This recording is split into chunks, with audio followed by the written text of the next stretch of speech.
Yeah.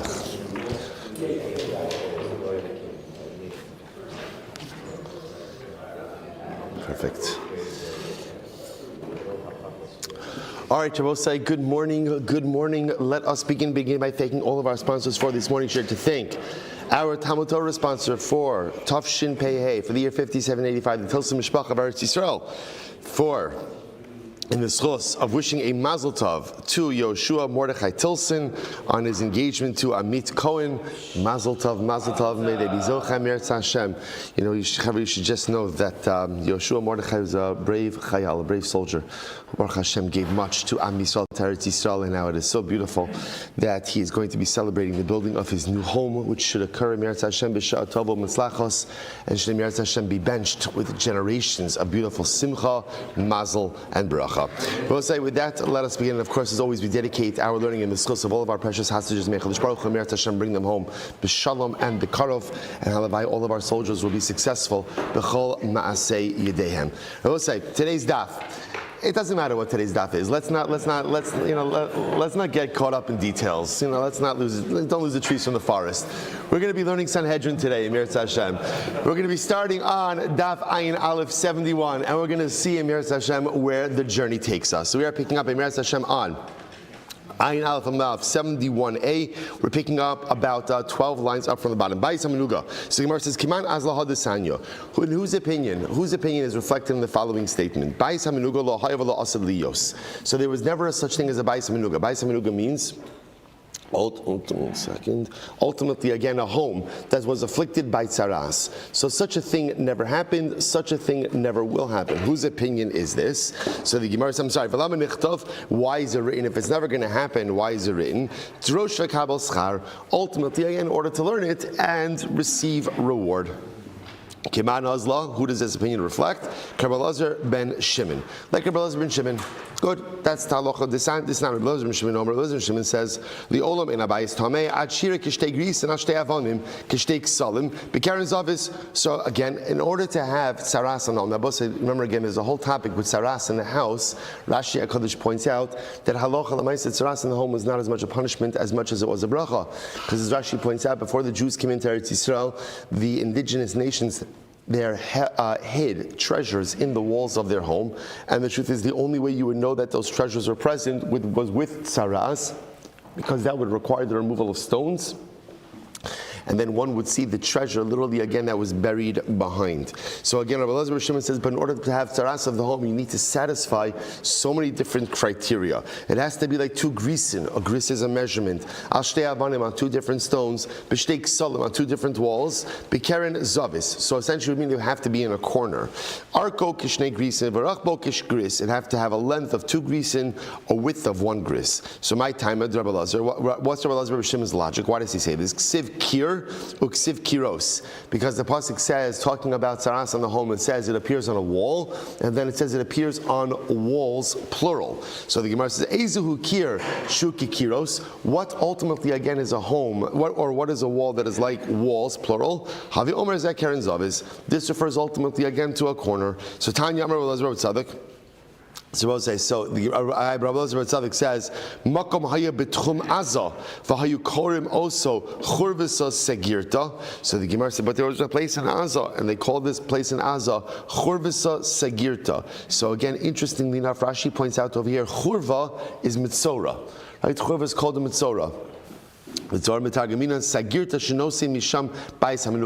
essentially, what Rabbi Elazar Tzaddik is saying is, but 1 second, there was mamish a home that was known to have tzaras. Rabbi Shimon ish kfar ako pamachas halachti begalil v'ra'isi makom shemetzainin oso v'amru avonim minugaos pinu l'sham. Same as Rabbi Shimon ish kfar ako says, one time I went to the Galil, and in fact I found a place where they were storing stones that they said were removed from a home afflicted with tzaras. So we'll say, so once again you see this tension. On one hand, first opinion saying there was never a home with tzaras, Never happened. Too much specificities. The other opinion saying that Allah Chalamaysa, no, we actually saw a home with tzaras. Beautiful. Much to say on this, but we'll cover a little bit of ground before we get into some life lessons. Says the Mishnah, Haya echamem gidem o chiger o ilem o suma o cheresh.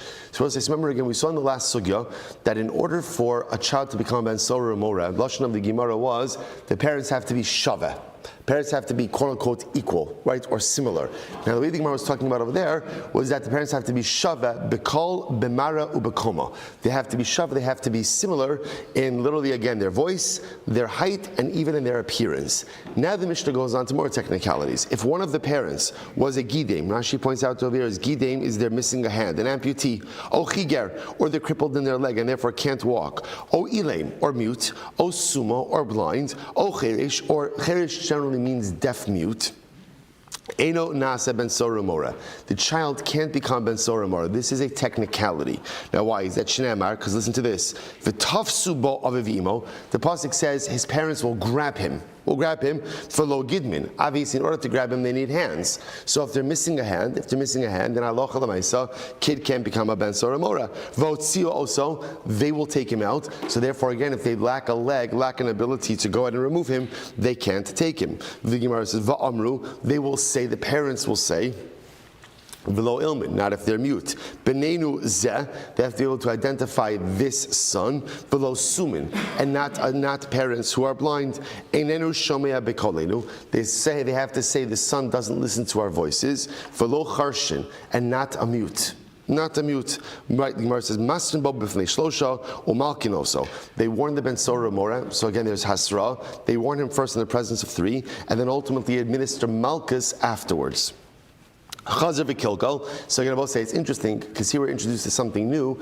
Apparently, there is like a hasra. They warn the kid about his behavior in front of three, right? So again, apparently the way it works is like this: the child or the young man steals the money, purchases the meat and the wine, conforms to all of the criteria that we established in the last couple of dapim. His parents warn him in front of a beis din of three, and then again they flog him. They give him malchus. If he repeats the behavior again, that's when he becomes a ben sora mora. If he goes ahead and repeats this errant behavior, then he is judged by a beis din of 23, which makes sense because now this is a capital case. But again, he's only stoned, he's only executed if part of the beis din of 23 consists of part of the, I should say differently, the original three who essentially judged him for malchus have to be part of the beis din of 23. Shneimar benenu zeh shalaka b'fneichem, because they have to say, the parents say benenu zeh, this son. This son means the son that was warned and flogged in front of you, the first three, is now going to be executed for becoming a ben sora mora. Incredible. Shamas mina. The Gemara says, what do you see from here? Ba'inon kra. Now, we'll say what you see from here is something very interesting. That halacha l'maisa, when a pasuk is written a certain way, that's the process that has to be followed. In other words, we'll say, what does this mean? So you would have thought like this: if you look at this pasuk of ben sora mora, right? So the pasuk says, "V'tafsu bo aviviimo." His parents will take hold of him. V'otziu osa al ziknei iro v'al shar mekamo, and they will take him out right to the basin. V'amru, and they say. Now, if you notice, what's happening over here? If you notice, there's a very literal interpretation of the pasuk in here, right? That literally they have to be able to grab him. They have to be able to walk. I don't know, when you look at this pasuk, one could have also easily said the pasuk is more figurative. I don't know that you have to understand the pasuk in such a literal sense, but clearly the Mishnah is understanding it in a literal sense. What do you see from here? Shamas mina ba'inon kra kidichsiv. You have to follow a pasuk as the way that it's written. The Gemara says, "Shiny, no, this is different." Shiny hacha, why? Amud beis. See, we're making progress. Shiny hacha. 71b, the kule kra yiseruhu. So as I said, no, this is different because here the pasuk itself is written in such an elongated form. Look here, Rashi, kule kra yisera, the matzi lemichta votseisem osal sharair houskaltem. You can leave out this whole thing. His parents will grab onto him. Just say they take him to the beis din. Done.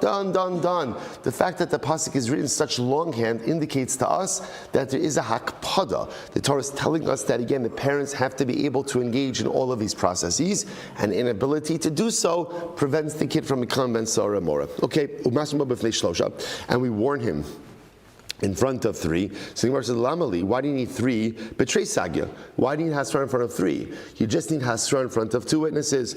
On Rabbi Hachi Kamar, Masrin ba bifnei Shnayim, Umalkin also bifnei Shlosha. No, what it means is like this. You're right, we warn him in front of 2 witnesses, and we give him Malchus in front of 3, because 3 represents a Beis Din. So the Gemara says, whoa, Malchus ben Sora Mora Hecha Ksiva. Where do we ever see Malchus by ben Sora Mora, right? The only thing we ever see by ben Sora Mora is what?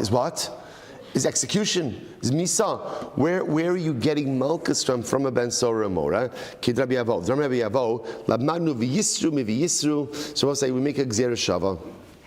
V'yisru. So it says v'yisru also, v'yisru ben Sora Mora, and then it says v'yisru by Malchus, and then again v'yisru mi ben, uben mi ben, v'ayam ben akol sarasha. So essentially there's a gzera shava between Malchus and between ben Sora Mora to teach us that first time offender, right? First time offender ben Sora Mora gets Malchus. Okay, incredible. The Gemara says chazer v'kilkal nidam mechav gimel. So again, the ben Sora Mora once again repeats his negative behavior again. He'll be judged this time in front of a Beis Din of 23 because now it is effectively a capital case. So the Gemara says, "Haim mi boile zeh." So the Gemara darshins b'neinu zeh. That's how the Gemara darshan did. That's how darshan before the Mishnah. But one second, Haim mi boile zeh v'lo sumin. Now remember again, but we already used that zeh. That zeh was already darshan to teach us what? That Allah Lamaisa, the parents have to have sight in order for the kid to become ben Sora Mora. So how are you now using that same zeh for a different drasha? Imkein lichtov b'neinu hu. My benenu zeh. The pasuk could have just written benenu hu, but instead it says benenu zeh. Shmami not tarti. So everyone will say zeh teaches me 2 things. What are the 2 things it teaches me? Number one, it teaches me parents have to have sight in order for the son to become ben Sora Mora. That's number 1. And number 2, that the original 3 who served as the Beis Din for Malchus have to be part of the Beis Din of 23 for execution. Incredible. Mishnah Baruch Achlo Nigmardino V'Yachar Kach Hekev Zakanatach. Okay, so remember again, in the beginning of the Ben Sora Umora Sugya, that Ben Sora Umora is interesting. There's like a window. What's the window? It has to be like a katan samoch leish, which essentially is you can only become Ben Sora Umora immediately upon reaching adulthood. And the metric for that, the Gemara says, essentially was what the Gemara called like a beard of pubic hair, a ring of pubic hair. So the Mishnah raised a very interesting point over here. Let's say a kid is accused of being a ben Sora Mora, right? And when he is brought to Beis Din, he's of the age where it's appropriate. In other words, where you could be done, you could be a judge as a ben Sora Mora. And then what happens? He ran away from Beis Din. He ran away. He escaped from Beis Din. Before the verdict was passed. And then what happens? They find him again. And they want to bring him back to Beis Din. But by the time they bring him back to Beis Din, he has further physically matured. What's the halacha? Pater. In other words, he's aged out of ben Sora Umora, and therefore again, so the interesting part, remember again, this is because he escaped before his verdict. So if he escaped before his verdict, by the time we get him back to Beis Din, he's already too physically matured, right? What we call the Zakana Tachton has already formed. He's out. He's free on a technicality. On the other hand, if let's say the kid came to Beis Din, was judged, verdict was passed, but he escaped before execution, and then we find him afterwards, even though now he possesses more signs of physical maturation, we could still execute him. Incredible. So the Gemara says, Ben Noach shebirech es Hashem. Interesting case over here. So let's say I have a Ben Noach, a non-Jew, who cursed HaKadosh Baruch Hu chas v'shalom, and then what happens? V'achar kach nisgayer. Then he converted. What's the halacha? Pater. And he converted Pater. Why? What's the logic over here? So we can use logic. Hoil v'nishtana dino, nishtana misaso. Because we will say that halacha l'maisa, his whole legal framework changed. Remember again when he was at Rashi points out something very interesting. So literally translated, since his legal ramifications or his legal framework changed, therefore his verdict changed as well. Take a look at Rashi.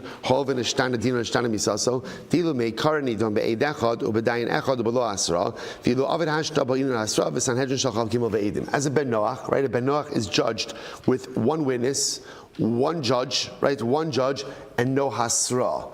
A Jew is judged with a basin of 23, Hasra and everything else. So therefore, again, since now he converted, since his legal framework changed, therefore what? His din, his halacha changed as well. Incredible. So the Gemara says, Baruch Achlo Nigmardina. So we'll say our Mishnah would seem to support the same idea. If the Ben Sura Mora, if he escaped before the verdict was delivered, and before again, and then when they found him, he already exhibited signs of further physical maturation. He's potter, my time, but what's the reason? Lab mishum damrinan hoil ishtani, because he changed. Since he physically changed, therefore what? His din changed as well. To which the Gemara says, no, lo shiny. No,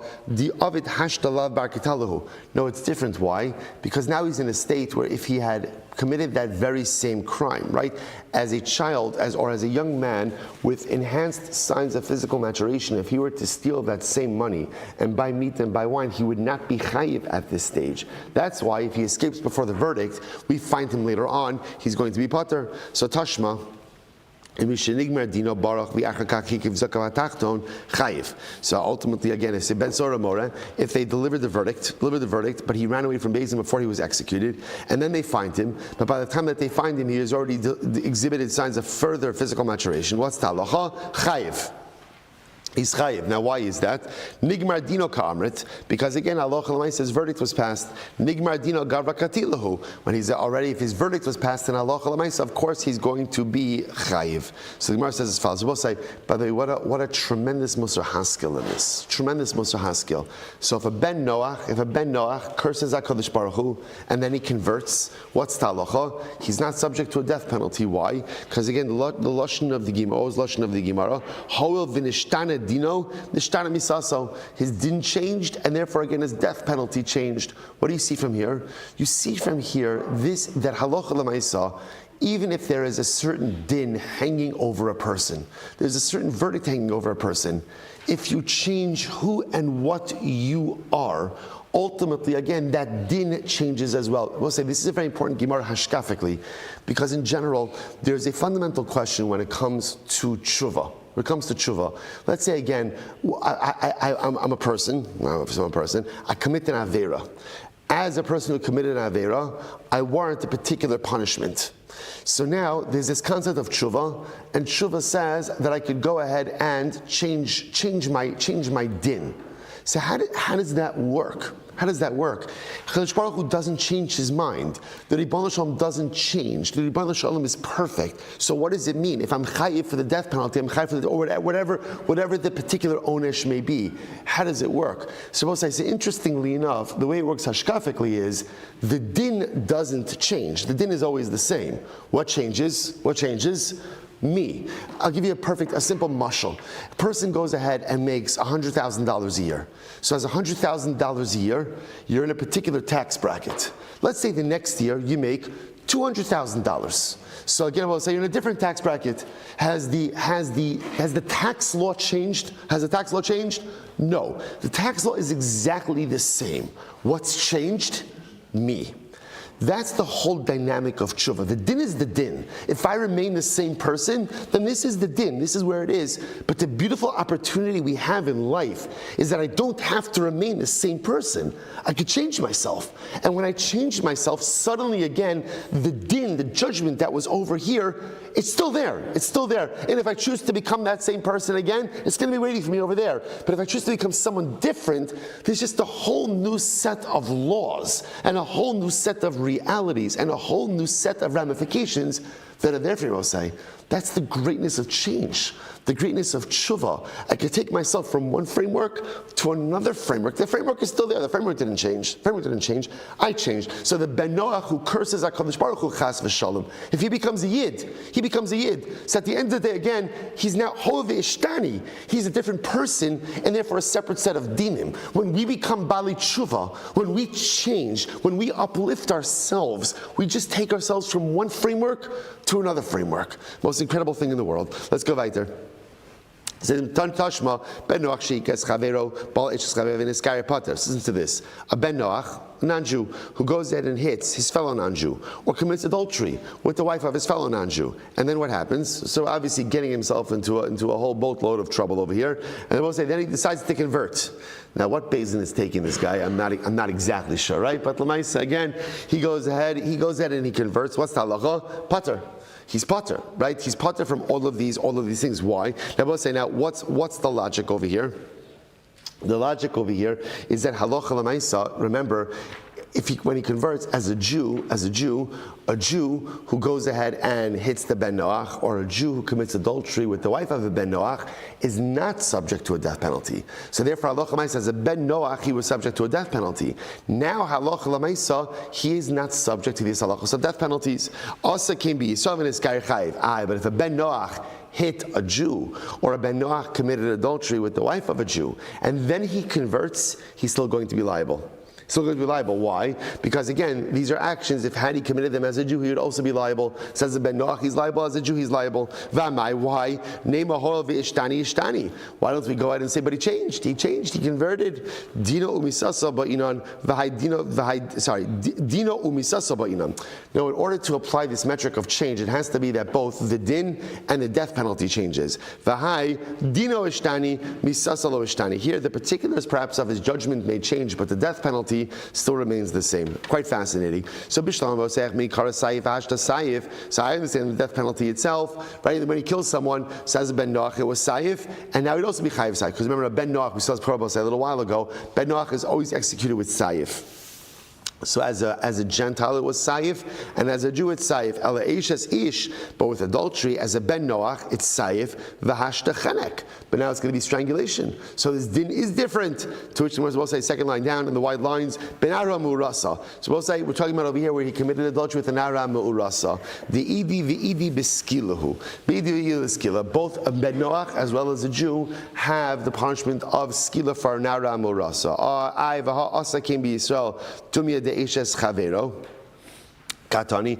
But it says if he committed this same act with the Yisrael, comparable to Eshes Chavero, Ella Kala Bechamura Meshich Sheicha. So we'll say, but rather we say again, interestingly enough, a more lenient penalty is automatically dragged along or included with a more severe one. Hani Chal Rabbanan Damar Saif Chamer. That's why Rabbanan will say that Saif is more Chamer than Chenek. El Rabbi Shimon Damar Chenek Chamer Ma'ikal. So we had all this before, but according to Rabbi Shimon, who says that Chenek, strangulation, is more Chamer than Saif. What are you going to say? Rabbi Shimon Sarvala Kitana de Bei Menashe. Damar Kami Samura Bilibnei Noach Eino El Chenek. But so we had this machlokes. So he holds like Bei Menashe, Tana Bei Menashe, who holds that no Bnei Noach are always put to death with chenek. So Bishlama Eishes Ish Meikara Chenek V'Hashta Chenek. So I understand the case where the Ben Noach committed adultery with the wife of a Yisrael, and then he converted, because whether he was a Ben Noach or he's a Jew, he's punishable by chenek. So it's Elorotzeach Meikara Chenek V'Hashta Saif. But 1 second. But according to this, as a Ben Noach for murder, he would be chayiv chenek, and now as a Jew, he would be chayiv saif. To which the Gemara says it's not a problem. Kala bechamura meishech shaycha. Again, we assume that saif is a more lenient form of death penalty than chenek, and therefore again the more lenient one is included with the more chamer one. Let me say sarcha v'achakach bagra. Right, the Gemara says Tidon bechenek. So the Gemara says Tidon bechenek. B'skila my time alone. So she would be judged with chenek and not with skila. Why not with skila? La mishum dehol ishtani. It must be because halacha lamaisa to Nara Murasa. Sorry, Nara Murasa, who ultimately committed adultery, then she became a Bulgaris. So what's the halacha? She's judged with chenek. Right, the Gemara says, why not skila? La mishum dehol ishtani, because she changed from a Nara to a Bulgaris. The kol shekein hacha dishtani legamre, and all the more so in this case where the change was complete. Hamir Rabbi Yochanan letana tani tidon beskila. So ultimately, again, so Rabbi Yochanan said to the Tana, you're right. Rather, instead, write that halacha l'maisa subject to skila. Incredible. Both say, what's the takeaway? The takeaway. Sorry, I went a little bit quickly over there. What's the takeaway? Takeaway is like this: that halacha l'maisa, again, if you have have a case of Ben Sora Mora, where the kid is brought to Beis Din, and then he escapes, and we find him later on. What do you do with him? So the answer is, it depends. It depends. If his verdict was passed, right, and he escaped before execution, when you find him, you execute him. If he escapes before the verdict was passed, then what do you do? It depends.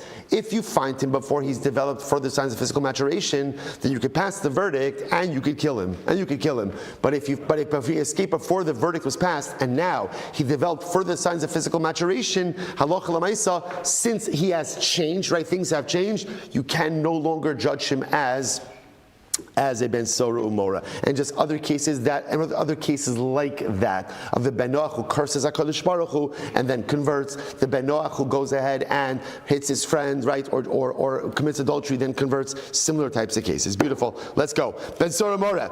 It's interesting. This Mishnah feels like it should have been at the beginning of this entire parak, but okay, we're going to do it here. Ben sora umora. Nidan Hashem sofo. Ben Sora Mora is executed not as much because of what he has done, but because of what we are concerned he is going to become. The Gemara says, Yamos Zaka val Yamos Chayiv. Ultimately, again, let him die innocent and don't let him die Chayiv. Don't let him die culpable. Why? Shemisasan Sharisham Hana Elohen V'Hana Olam. Because the death of the wicked is good for them, because their death atones for them, and it's also good for the world. Let Tzadikim Ra Lohem V'Ra Olam. The death of Tzadikim is bad for tzaddikim and it's bad for the world. I will say, why is death bad for tzaddikim? It's such a profound Gemara, Mishnah. Why is death bad for tzaddikim? Why? Because Lamaisa, with death, they no longer have the ability to go ahead and perform Maisim Tovim. I will say, life is the greatest gift, because as long as you're alive, you have the ability to just change yourself, change the world. So death for tzaddikim is a bad thing, because with their death, they lose their ability to impact change. And it's bad for the world. The Gemara says, Rali Olam, Yayin v'shein l'rishayim hana'ala, and v'anali Olam. So I'll say, listen to this, wine and sleep, for the Rishayim, it's pleasurable for them, and it's good for the world. Why? Because if Rishayim are drinking and they're sleeping, that usually means that what? They're not bothering anyone else. Good. So be occupied with your wine, be occupied with your sleep, and go for it. Let tzadikim ra lohem v'rali Olam. We'll say, this is incredible. But for tzadikim, wine and sleep is terrible for them and terrible for the world. Listen to how profound this is. Why? Because when the tzaddik is drinking too much, or the tzaddik is sleeping, he's not accomplishing. And if the tzaddik is sleeping and not accomplishing, drinking and not accomplishing, that's bad for him, and it's bad for Rabbi. So here it is, right? This is a raya to what we do. Sleep is bad. Sleep is bad, apparently. It feels so good. It does, right? But apparently, again, it's not good if we want to beat tzaddikim. Incredible. Pizar l'rishayim, hana Elohem v'hana olam. So we'll say, pizar means, again, literally, displacement. The Gemara says scattering is good for Rishayim and good for the world. In other words, if Rishayim are not together, if they're not concentrated, it's good for them, because then they can't collaborate with one another, and it's also good for the world. So let tzadikim ra lohem v'ra olam. For tzadikim, obviously, again, it's not good. Because again, when tzaddikim are together, they're able to go ahead and collaborate, and they're able to be a force amplifier. So for Rishayim, pizur is good. Ultimately, for tzaddikim, it's not good. It's also pizur. So pizur means literally, again, scattered. Pizur also means, sometimes we're supposed to say, a person could be in one geographic place, but they're in a million different emotional headspaces. And when a person is like that, we all experience times like that. It's very disjointing. And it's very hard to accomplish something when you're not settled. Essentially, really what pizur represents, let's do the opposite. The Gemara says, kinos l'rishayim ra lohem v'ra olam. So kinos means gathering. When Rishayim are together, that's bad for them and bad for the world, obviously. The Gemara says, because then they can collaborate. V'let tzadikim hana lohem v'hana olam. For tzaddikim, it's good for them and it's good for the world. So I will say, this is really incredible. So for tzaddikim, pizur, scattering is bad, kinos is good. So of course, you can understand that on a pshat level. When tzaddikim are together, that's great. They can collaborate, they can accomplish. It's a force multiplier. And when they're dispersed, again, they can only accomplish as much as any one individual can. But it's not just true in other words, this is also true on a personal level. Sometimes in life, I'm in a state of pizur. Pizur is I'm all over the place. When I'm all over the place, it's hard to accomplish when you're everywhere. when you're everywhere. Why? Because I will say, Pizer means there's a lack of mindfulness. There's a lack of presence, right? Kinos means there's mindfulness. Kinos means a gathering. I'm in one place. I'm mindful. I'm attentive. I'm there. You know, it's interesting. Sometimes we like to think that when we focus on multiple things, we're accomplishing more. But we know this. When you multitask, maybe you are accomplishing more, but the quality of the work is significantly diminished. That's Pizor. Pizor is multitasking. So just know, again, it's not the best thing. Kinos is where there's mindfulness, there's attentiveness, I'm present. When that happens, it's good for me and it's good for the world. Incredible. Let's finish up. The Gemara says, "Shaket l'Rishayim ra'lam v'ra'li olam." Tranquility is bad for Rishayim because when it's tranquil, Rishayim could do a lot more damage, and it's bad for the world. Right when Rishayim have shaket, l'tzadikim hana lahem v'hana la'olam. For tzadikim, ultimately, again, tranquility is good for them because with tranquility, they can focus on accomplishing more. And obviously, if the tzadik could accomplish more, then it's good for the tzadik and it's good for the world. Rabbi says so much to discuss about this Mishnah, but for a different time. Top of Ayin Beis 72a says the Mishnah. Tanya, Rabbi Yosef Galili Omer,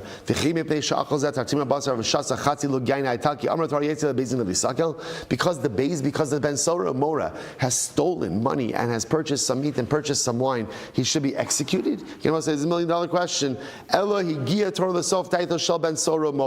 Rather, the Torah knows what is going to happen with the Ben Sora Umora. The Gemara says why? Shesof Migmar Nichse Aviv. At a certain point, he's going to finish all of his father's money, and he's going to want to sustain his habits that he's formed, and he's not going to be able to. And he's going to go out and he's going to become a robber.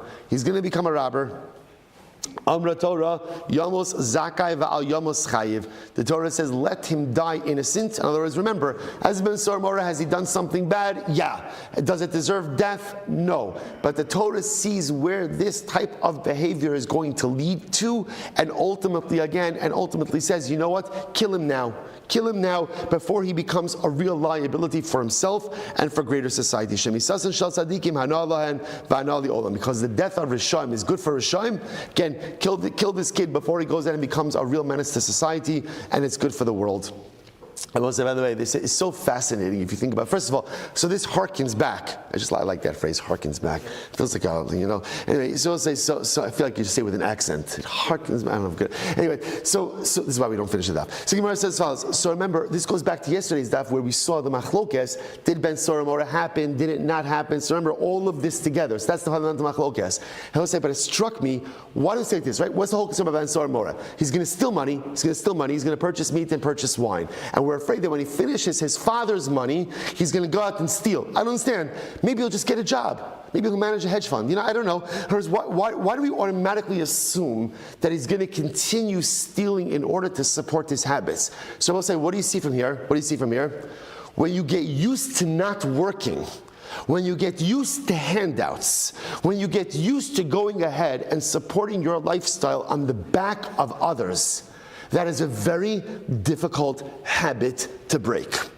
That's what's happening over here. So because this kid, he's never worked. In other words, it's one thing if he's an industrious young man. He likes nice things, right? You see kids like this who like nice things. So what happens? What do? They hustle. All right, so he hustles and he wants nice meat and nice wine and nice clothes. Okay, you know what? That's fine. You're working hard for it. We're not worried about a kid like that.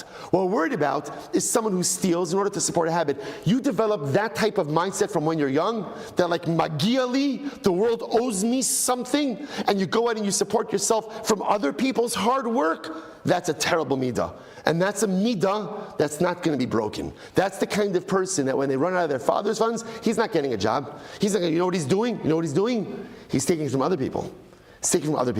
It's such a detrimental mindset. It's not just about the meat and the wine. It's about a feeling of entitlement, that you feel so entitled that you could take other people's stuff to support yourself. I will say, the worst midah a yid could have, the worst midah, entitlement. Magiali, Rabbi Sachs, Zecher Tzadik Livracha, pointed out that in Yiddishkeit, there are no rights. There's no Bill of Rights in Judaism, right? Torah doesn't entitle you to anything. Rabbi Sachs, the Zecher Bracha, writes that in Yiddishkeit there are only responsibilities. There's 613 responsibilities. Responsibilities, not rights. Why? Because a Yid should never walk around feeling entitled. No one owes you anything. HaKadosh Baruch Hu doesn't owe you anything. And I will say, by the way, it sounds strange because like, 1 second, that's not true. People do owe me something, right? People owe me akar, sato, people owe me this. I will say, the problem is if you walk around feeling you're entitled, there's one thing you can be absolutely sure of, which is you will be profoundly disappointed. Profoundly disappointed. So you can feel entitled. Everybody owes me everything. Okay, and when it doesn't come, you're going to get upset, you're going to get offended, you're going to get hurt, you're going to get all these different things. Or walk around, you know what? No one owes you anything. No one owes you anything. Don't walk around with a magia li entitlement. And so I will say again, in marriage, don't walk around feeling that your spouse owes you something. Your kids don't owe you something. Your parents don't owe you something. Your friends don't owe you something. It's beautiful if they do something for you, and then when they do something, you will feel such a profound wave of hakara satov. Because like, wow, that's beautiful. But again, you can dispense with so much life disappointment if you get rid of the feeling of entitlement. And that's what's happening over here. You know what the real danger of the Ben Sora Umore? It's not the meat and it's not the wine. It's the walking around from a young age with a feeling of entitlement. Jews don't have rights. Jews have responsibilities. Dispense with a feeling of entitlement in all of your life relationships and become much happier in all areas of life. Let's go weiter. So Gemara says, "V'hanal tzadikim," right? Gemara says, "Hanal lahem v'hanal la'olam." Tzadikim, ra lahem v'ra li'olam. For tzaddikim, ultimately, again, death is bad for them and bad for the world. The Gemara says, Yayin, this is just repeating what we saw in the Mishnah a little bit. Yayin, Shina v'yayin l'risham, hanal v'olam. Sleep and wine are good for Risham because then they're not causing problems. Shino v'yayin l'risham hanalam v'anal yolam l'tzadikim ralam v'ral yolam. But wine and sleep is not good for the tzadikim. Why? Because again, for the tzadikim, if they're drinking or they're sleeping, they're not performing their ma'asim tovim.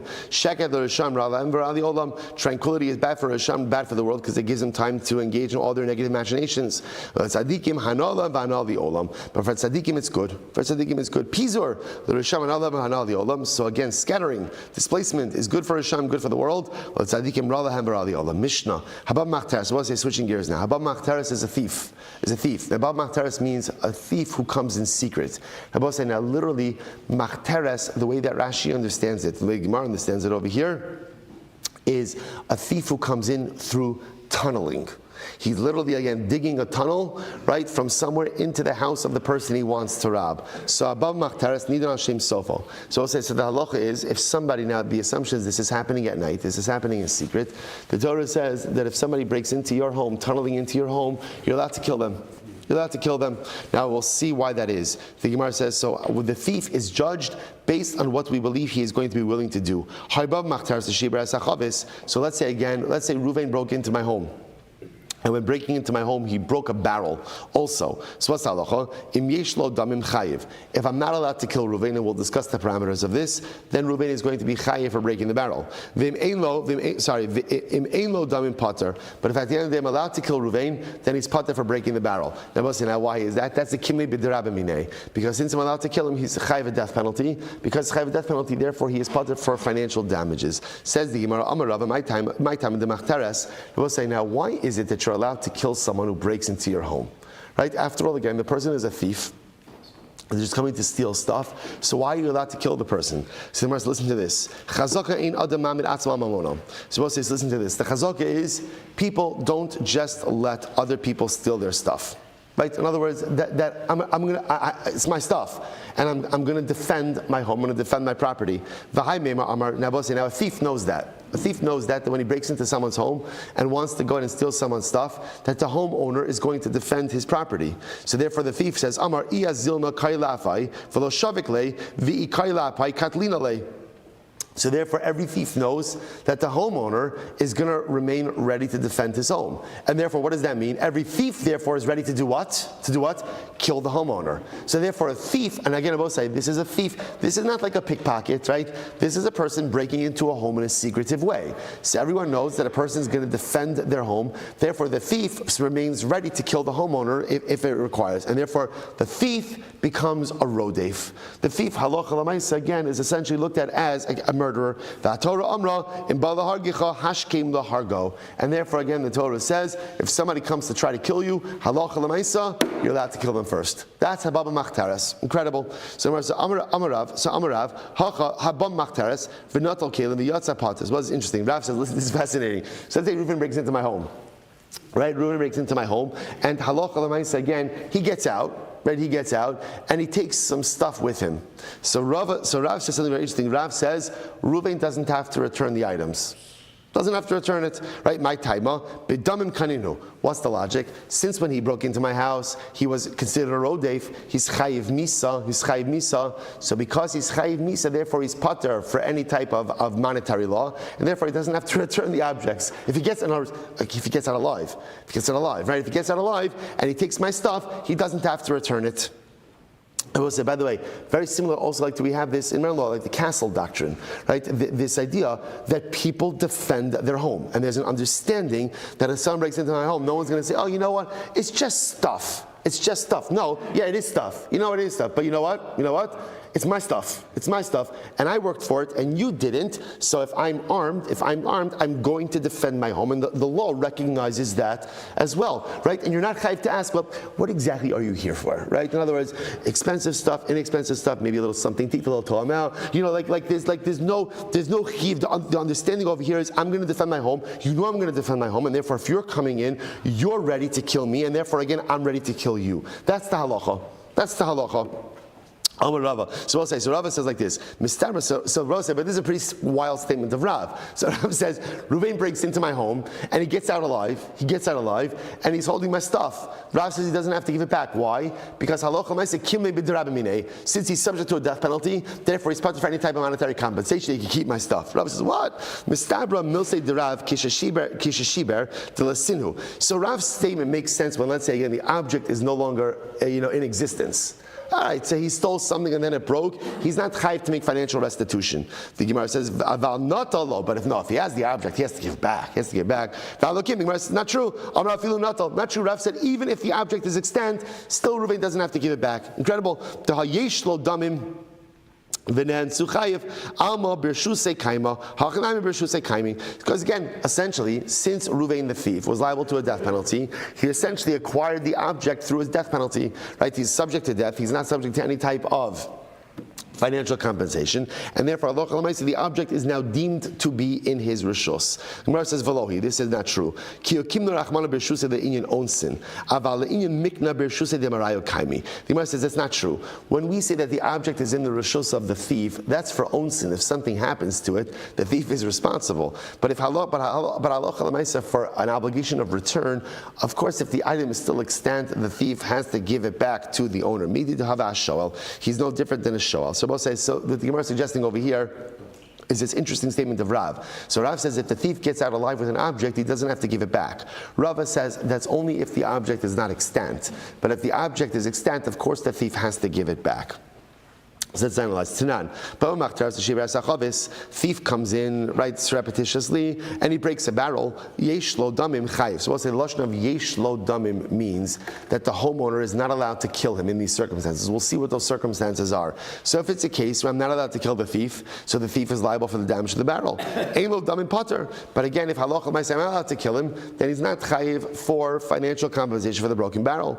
Now, time of the shiber. Now, the reason this whole discussion is happening over here is because he broke the barrel. Where ultimately again where Reuven will be pater from allowed to kill him. But you see from here that had he taken the barrel, he would not be liable, seemingly supporting the position of Rav. So Gemara says, no. Huadin afilu natal nami. It's not true. Even if he took it technically he'd be chayiv. The reason the Mishnah framed it as a case of breaking the chavis is to teach us that halacha l'maisa, in a case where I'm not allowed to kill the thief, even though he broke the barrel, right? In other words, I'm not allowed to kill the thief, even though he broke the barrel, he's still going to be chayiv. So Gemara says, Pshita, that's obvious. Masaku, he's a damager. Even if he did it without kavanah, he's still going to be chayiv. Gemara says, who cares kavanah, not kavanah? Adam muad li olam. Right? The person is always responsible for damages that they cause, whether they have intention for it or not. So Tanina, the Gemara says, Adam muad li olam, bein b'shogig, bein b'mezid, bein ba'onis, bein b'ratzon. Person is always muad. To which the Gemara says, right, kasha. Gosh, you're right. I don't know what to do with this. So, Masav Rabbi, Bibar Abaye, Hagon if kiss b'Shabbos chayev. We're both saying interesting. We've seen this case many times. Person Ruvain steals my money bag on Shabbos. So the money on Shabbos. What's the halacha? So chayev shunischay b'gnei v'kolon shevel l'day iser Shabbos. I both say now. Normally again. Now what's the halacha? So Ruvain steals my purse on Shabbos. Then what does he do? Now obviously he picks it up and then he leaves my house. There's two things that are happening over here. What are the two things? Number one, theft. Number two, chilul Shabbos. He's transferring. Now remember, for chilul Shabbos, you're chayiv misa. But the halacha over here is he's chayiv for both things. Why? Because there's no simultaneity. Why is there no simultaneity? When does the theft occur?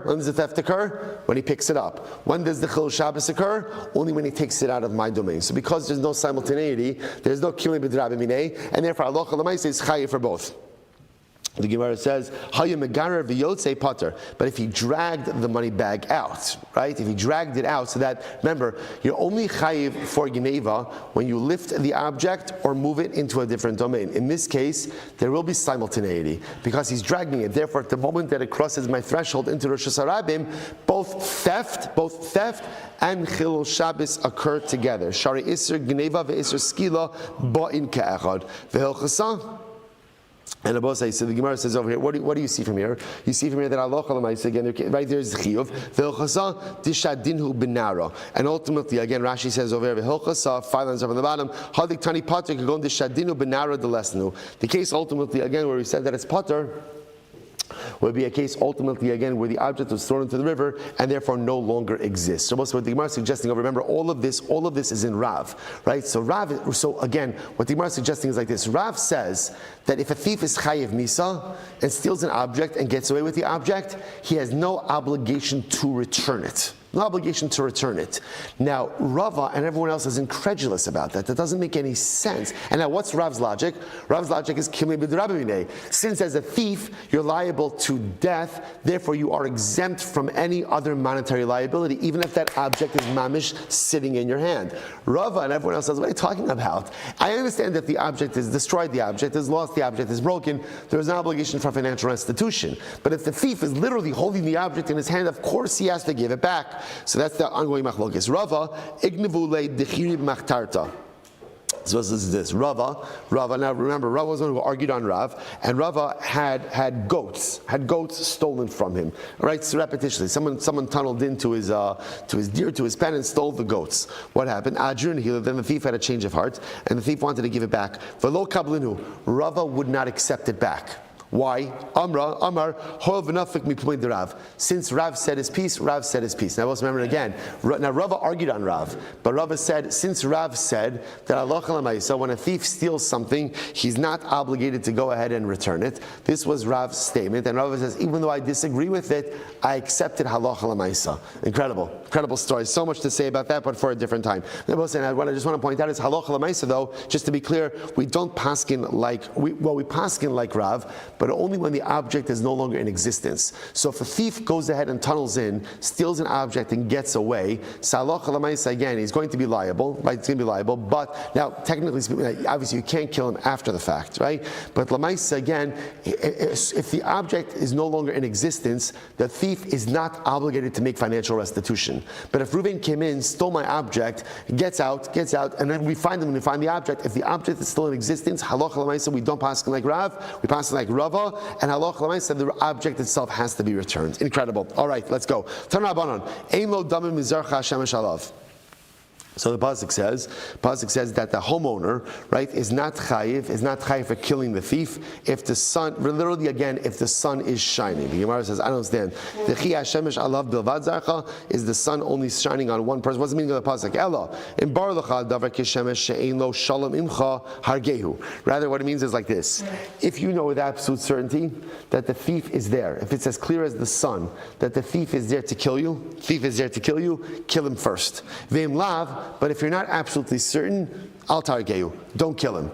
I will say, now watch this, that's Brisa 1. Brisa 2, Tanya idach, im zarcha shemesh alav, damim. V'chi hashemesh alav bilvad zarcha, ella, im bar lecha kishemesh sheyish lo shalom imach. Rather, the second Brisa says like this: if it is as clear as the sun that the guy loves you and is not going to kill you, then don't kill him. V'im lav, but if it's not as clear as the sun, hargeyu, kill him. Now both say, the Gemara says, kasha stama stama. Now by the way, you see what just happened over here? These are two dramatically different brises. They're both saying, brisa number 1 essentially says like this: the only way you're allowed to kill someone is if what? Is if it is as clear as the sun that they are going to kill you. But if it is not as clear as the sun they're going to kill you, you can't kill them. According to the second brisa, only if it is clear as the sun that the guy is not going to kill you, then you can't kill him. But if there's any safek, you could kill him first. Now both say, those are two pretty dramatically different brises. So what do you do with this? Lo kasha, Amud Beis. Well, I'll say, look at this, Amud Beis. We are great. Amud Beis, 10 minutes to go. Amud Beis. Kan ba'aval aben, kan beben ala av. Wow. I will say, listen to this. Everything depends on who the thief is. Right? One is talking about a father who's stealing from his son. I will say, when a father steals from his son, it's absolutely certain a father will never kill his son.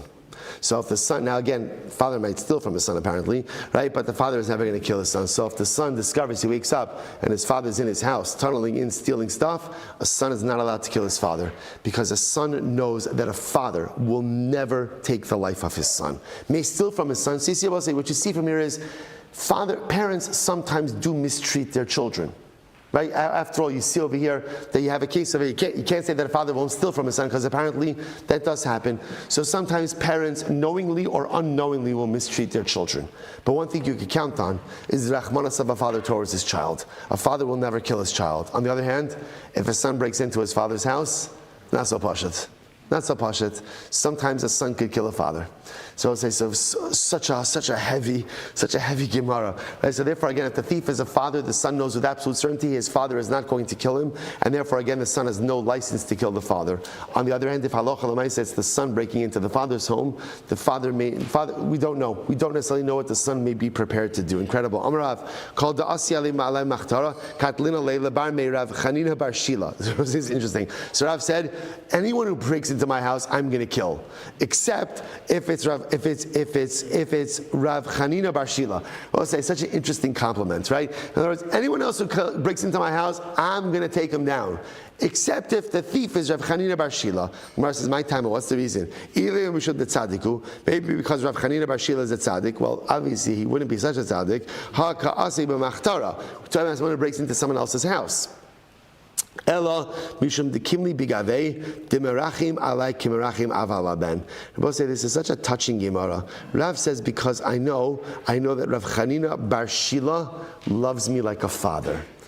Wow, I want to say something so beautiful about this. I know that Rav Chanina Bar Shila loves me like a father, so I know that even if he were to break into my home, I know that halacha l'maisa, he would not go ahead and take my life. So what you also see from here is, apparently there could be other relationships outside of an actual father-child relationship where someone could love you like a father. So it does exist. There's nothing like a father's love, right? So the father's love is unique, a parent's love is unique, but apparently in life there are other people who could love me with that unconditional, non-judgmental love, like a father loves his son. Incredible, I will say, incredible. So much to say about this, but I'm going to lose my job if I don't go ahead. So Tana Abanon, so damim lo. Bein b'chol bein b'Shabbos, ein lo dam bein b'chol bein b'Shabbos. So we'll say the Gemara says all of these halachas. So essentially we'll say what we have over here is as follows. The metric we adopt is like this: if someone breaks into your home repetitiously, the understanding is that a person is going to stand up and defend their property, which means that anyone who's breaking into my home secretly is ready to kill me. Because they're ready to kill me, therefore what? I have the halachic obligation to kill them first. But when are you allowed to take the life of the thief? Only when you are not 100% sure that they come in peace. If I'm 100% sure that they come in peace, then I can't kill them. The only real example of that is like a father or someone who loves you like a father. Otherwise, if you're not sure, defend your life and defend your life at all costs. Now the Gemara says these halachas apply both by Shabbos and by weekday. So the Gemara says Bishlama ein lo damim bein b'chol bein b'Shabbos itzrich. So ultimately, again, I understand I'm allowed to take the life of the thief whether it's Shabbos or weekday. That makes sense. Why do I need that qualification? Itzrich sadai chamina midi dehavai rugei bezdin. Because we'll say this is kind of like execution by bezdin. Just like bezdin is warranted to execute someone, so too if the thief is coming in and I don't know 100% that he comes in peace, I'm allowed to kill him. So this is like I become like the Bezdin. So I might have thought the b'Shabbos lo katlinon. So I might have thought that Bezdin doesn't execute on Shabbos. Maybe I can't kill this thief on Shabbos. Kamash lo say first white line the katlinon that I can. Ella damim lo bein b'chol bein b'Shabbos. So say, but again, the case where I'm not allowed to kill the thief, and there is liability for killing the thief. So now that halacha applies on Shabbos and during the week. So the Gemara says I don't understand what's the chiddush. Hashta b'chol lo katlinon le b'Shabbos mi boy. If I can't kill him during the week, I certainly can't kill him on Shabbos. What it means is like this. We'll say, let's say somebody breaks into my home on Shabbos and then the wall collapses on him. Sif halacha l'may said it's clear that he was going to kill me. I can't remove the rubble from him. The halacha is because he's liable to a death penalty. But if I'm not sure if he came to kill me, or I'm sure that he didn't come to kill me, halacha l'may say again, I could remove the rubble in order to save his life even on Shabbos. Tan Rabbanon. V'huka b'chol adam umeis b'chol misa shata yachal misa. We'll say this is incredible. Reuven breaks into my home. Now what happens? Shimon, my neighbor, sees Reuven breaking into my home. So what's the halacha? Shimon, my neighbor, has the right to kill Reuven. It's not just me, the homeowner, who has the right to kill Reuven. Even someone else has the right to kill Reuven. Not only that, but he's allowed to kill Reuven. Anyone's allowed to kill Reuven. I kill Reuven, he kill Reuven with any way we need to. So the Gemara says, Bishlam avahuka b'chol adam itzterich. So I understand why the Torah needs to teach me that anyone is allowed to execute Reuven. After all, why? Because one would have thought, I might have thought the license to kill the thief is only for who? Only for who? Only for the balabas. Only for me, the balabas. But other people don't have a right. Kamash molan they do. Which, by the way, makes sense. Why? Kamash molan the rodefu v'afilu achanami. Remember, once Reuven is breaking into my home, he has the status of what? Of a rodef. Once he's a rodef, then anyone has the right to go ahead and execute him, even my neighbor. The elames b'chol misa shata yachal amiso lamali. But I will say again, why do I need a special limud that teaches me you can kill him any way you need to kill him? So I said mirotzech nafka. I can learn this out from rotzech, from a murderer. What's the about a murder? I will say this is someone in general. So, right, Reuven killed Shimon. Now Reuven is going to be executed by Bezdin. There's a particular type of misa, right? I will say whatever the type of misa, whatever depending on the crime. Let's say Reuven is chayiv to saif, decapitation. But let's say for whatever the reason Bezdin doesn't have a sword. So what do they do? You execute him however you can execute him. So the Gemara says, "This Sanya most yamos hamak yarotzeachu einel b'misa murlo." I only know that you can execute someone with the prescribed death penalty. How do I know that if I can't execute Reuven with the prescribed penalty, that I could go ahead and execute him however we could execute him? Tamalomar most yumas mikol makom. Pasuk says, execute him however you need to execute him. To which the Gemara says, no. So therefore, I will say. Same thing over here. By the thief, kill him however you need to kill him. So Shmuel says, no. Shiny hasam, damar mokra most yumas. It's different because by execution the Torah uses the lashon most yumas. And what is most yumas? That double lashon teaches me that even if you can't give the proper death penalty, Bezdin has the right to execute him however you can execute him. I v'nigmar minei. So why don't you learn that from this? Learn that from Rotseach that halacha l'maisa, when someone is liable to a death penalty, just kill them however you can kill them. Because they both say there's also Gol Adam. Gol Adam, remember again, right? Reuven kills Shimon accidentally. The relatives of Shimon have the right to seek revenge from Reuven. And by Goel Adam also, they have the ability to kill Ruvain however they want to do it. Say, Rabbi, what do you have over here? You have two psukim that teach you the same concept. Rotzeach and Goel Adam. What do they teach you? That whenever someone is liable to a death penalty, if you can't give them the prescribed death penalty, then what? You can kill them wherever you want. So Rabbi say, oh, what is this called? This is called Shnei Ksuvin Aboin Ke'echad. I have two mitzvahs or two halachos that teach you the same thing. So the Gemara says, now what's the halacha? I will say in general, whenever you have two psukim that teach you the same concept, you cannot create a principle from them. So therefore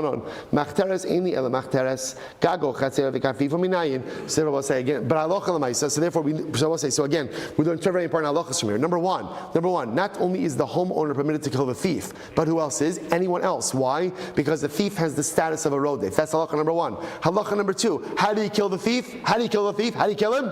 However you need to. Two important halachas. Most another part of halacha. Machteres. I only know if the thief is tunneling in. The Gemara says, Gago, Chatzero, Karfifo Minai. How do I know that if he's coming through my roof, my Chatzer, my Karfif, how do I know? In other words, even if he's not tunneling, he's coming through a window, that I could also kill him. Tamalomar, Yimatze Haganav Mikal Makom. The Pasuk says, Yimatze, however you find the thief, wherever the thief is found, you're allowed to execute him. Im Kain, Ma Tamlor Machteres. If that's the case, then why does the Pasuk say Machteres? Mipnei Sharov Ganovim Mitzvah Machteres. Because most of the majority of thieves tunnel. Torah just spoke about the normal way that it's done. Tanya idach machteres eni machteres. Gago chatzer v'kafif minayin. I only know that if he tunnels in, head on, if he comes in through the window, through the chatzer, through the roof. Tamalomar yimatze haganav mikol makom. I imkein matamor machteres. So ultimately, again, if that's the case, then why does it say machteres? Because machteraso zohi hasra also. Oh, because remember, if you're tunneling, just know that's your hasra. If you're tunneling, the Torah itself has already said that halacha l'maisa, so you are warned. Now, both say we have to stop over here for today, but Lamaisa, this is now going to end. This is going to bleed into the next sugya, which is: does the thief require hasra? Is there hasra necessary in this case? The Gemara suggests tunneling in, by definition, is your hasra. No further hasra. Now, we'll stop over here for today. Shkoyach. Okay, great run. All right, Chevron on Zoom. Have a great day. Shkach to all of you. And Jerry, Mazel Tov on your granddaughter's wedding. Mazel Tov. Chevron on Zoom. Jerry Nolaski marrying off his granddaughter tonight. London? Okay. Mexico. All right, Baruch Hashem. Good. Advanced Mazel Tov. Shkach, everyone.